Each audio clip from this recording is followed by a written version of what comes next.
David was just lighting a cigarette on the sidewalk. The cops suspected him of using drugs in public and demanded he drop his backpack for a search. David figured he hadn't done anything wrong. Faced with David's non-cooperation, the cop went straight to physical force. At that moment, a patrol officer passing by rushed over to assist, and the three of them pinned David hard against the ground.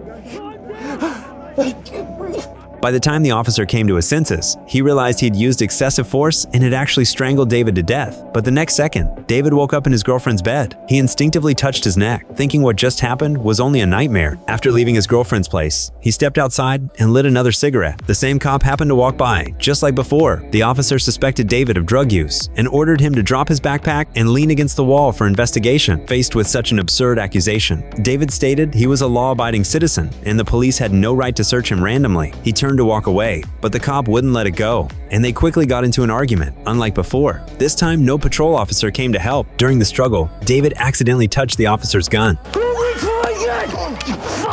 The next second, David woke up in his girlfriend's bed again, clutching his still aching chest, completely confused about what was happening to him. To avoid the same situation, he simply decided not to leave the house and stayed home instead. But while they were cooking in the kitchen, urgent knocking suddenly echoed at the door.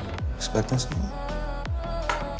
His girlfriend looked through the peephole and saw a group of SWAT officers standing outside. Before she could even open the door, the officers burst right in. Seeing David holding a shiny egg beater, the SWAT team mistook it for a weapon and shot him dead on the spot. David never expected he couldn't escape even at home. The officers said they'd received a tip about drug activity in apartments. Turns out, David and his girlfriend lived in apartment 9. The nail on their door number had fallen off, causing the police to raid the wrong unit. Once again, David woke up in bed. David finally realized he was trapped in a deadly loop. This time, he stuffed his backpack under the couch and took off his conspicuous jacket, thinking changing his appearance might help. But the moment he stepped outside, that same white cop spotted him.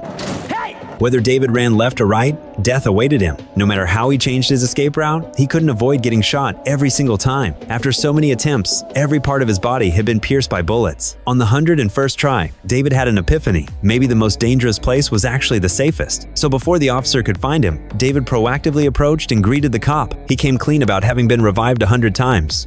I think we're stuck in some kind of loop where I keep running into you.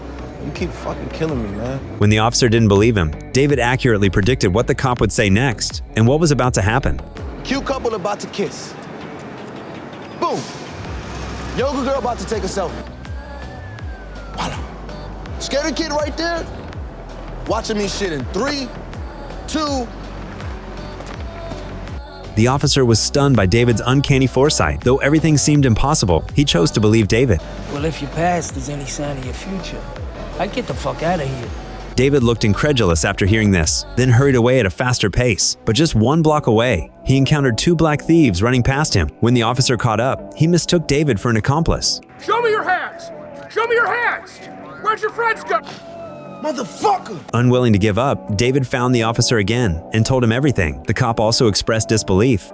So what do you want? Why don't you just take me home, man? So this time, the officer personally drove David home. In the car, David vented to the officer about his situation. Hearing David's questions, the officer felt a mix of emotions and offered some comfort. In that moment, the two had a pleasant conversation. Soon after, the officer safely delivered him home. But just when David thought it was all over... Bravo, young Carter. Bravo. Bravo! What?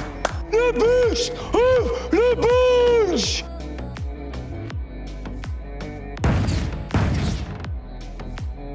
See you tomorrow, kid.